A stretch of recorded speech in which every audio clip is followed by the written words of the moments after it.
Hi friends, welcome back to Merstack. So in this session, we are going to talk about how we can access store procedure in Adaptia via custom code, and then how we can capture the output parameter data. So in one of my project, I had a problem with the data. Actually, that table was having huge data, and then accessing that data in the Adaptia via database source was very difficult. And then it was like overall performance of the process flow was very poor. So what I did is I just rejected that option, accessing data via database source. I moved to the stored procedure. And what I did is, let's say, I said like, let's say generate that entire output in the stored procedure itself, and then move that data to the output parameter, and then access that output parameter in the Adaptia. So we were able to achieve a good performance with this approach.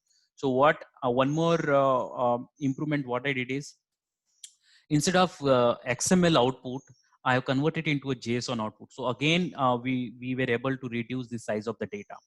So if you see here, simply, if you access this select star from I have an employee table to replicate that use case here. So I have built a simple store procedure. If you see, this is the store procedure name, and this is my output parameter. And from this table, I'm accessing the data. So right now it has only 2 records, but in actual scenario, it may have the millions of records. Okay, so if you run this query, you'll get the XML output in the Adaptia. Okay, so to convert that XML output, what I did is I have converted into a JSON. Okay, if you see, this query returns the JSON output. So what it does is it takes the JSON path and then assigned everything to a root called rows. Okay, let's see how this output looks like. Let me execute. Yeah, so this is how it looks. Let me copy entire stuff in bigger screen. If you see here, you are able to see the JSON output. Okay, let's go back. So now second, let me close this. So second step is how to access this output parameter. So I'm assigning entire output to a active data output parameter. And in the second step, how to access this in the Adaptia. So what we did is we can do it in 2 different ways. Um, we have something called store procedure directly here. And if you go to create new, here you can give the store procedure name description, select the database info, select the store procedure name, and then you can here you can define your input parameter and output parameter. So somehow with this approach also we were facing some issue. I think the size of the data was the issue. So what we decided is we decided to go with the custom code. Okay, so in custom code, what we did is we tried to execute that stored procedure from the custom code, and then we tried to capture the output parameter data. So let me explain this. This code, I think you'll find it on the Adaptive help as well. But let me explain. So to execute store procedure, we need 2 things. One is your database info object, and second thing is, if you want to operate on any entity, Adaptive entity, we need a subject. I have already explained what is subject in one of my session. So please go through that session and then come back here. You'll get a better picture out of this custom plugin. So subject is nothing but it looks for the source of your request, and then it identifies the identity, and with that identity, it try to operate on any object. Okay, so if you see here, first thing, if you're running it in your process flow, right, you can get it from the context variable. So I hard coded my database info object. Let me show you that quickly. So this is my we need to go to connector database info. So I have only one database info. So this is the ID, entity ID. Okay, so that entity is identified by this unique value. So let me go back. So once I get the database info object, I need a subject. Okay, so that is the entity which authorized to operate on this store procedure.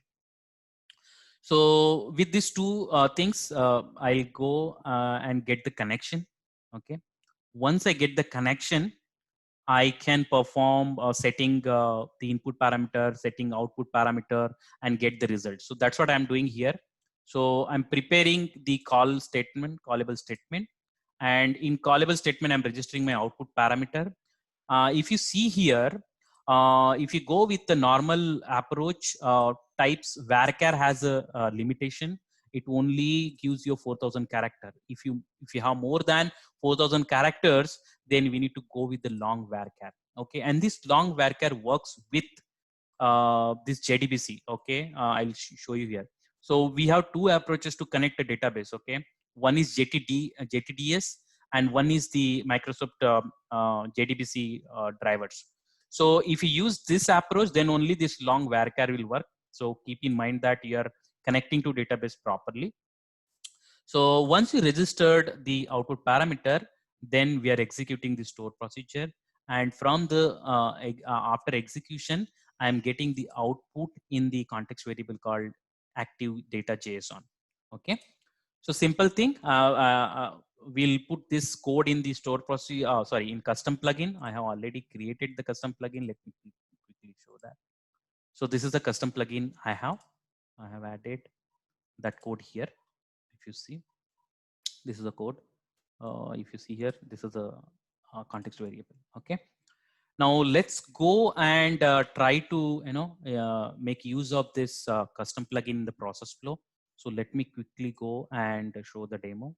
So we can directly go to the repository view, and from the repository view we can drag and drop that custom plugin. And let's go and connect quickly and save this. So other than that, I don't have anything. Let me just say, so we don't want any stream out of it, and we are not consuming any stream. So in real scenario, you can generate a stream out of it, so that instead of storing it in the context variable, that's what we are doing here.